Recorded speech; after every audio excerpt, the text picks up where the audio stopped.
В конце уходящего года принято подводить его итоги и строить планы на будущий.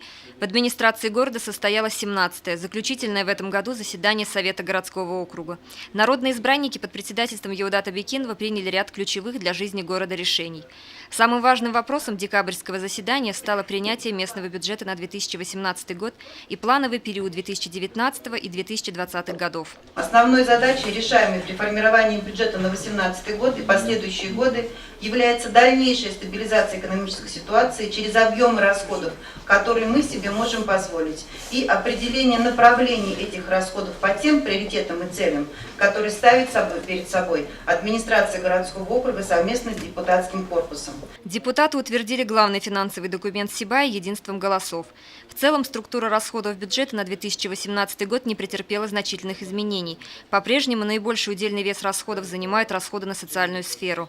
Вместе с тем важным можно назвать решения, связанные с использованием и охраной природных территорий городского округа. В частности, были обсуждены вопросы о восстановлении пруда на реке Карагайлы и необходимости увеличения зеленых насаждений в городе, который по рейтингу находится на последнем месте среди городов республики по площади зеленого массива. Также депутаты утвердили изменения в решениях Совета, касающиеся стоимости приобретения жилого помещения на одного заявителя и порогового значения дохода, приходящегося на каждого члена семьи. Так, расчетный показатель рыночной стоимости приобретения жилого помещения на одного члена заявителя составляет 578 844 рубля, а величина прожиточного минимума на душу населения – 8 924 рубля. Решениями Совета депутатов были установлены норматив стоимости 1 квадратного метра общей площади нежилых помещений города и порядок расчета и уплаты части прибыли в бюджет городского округа.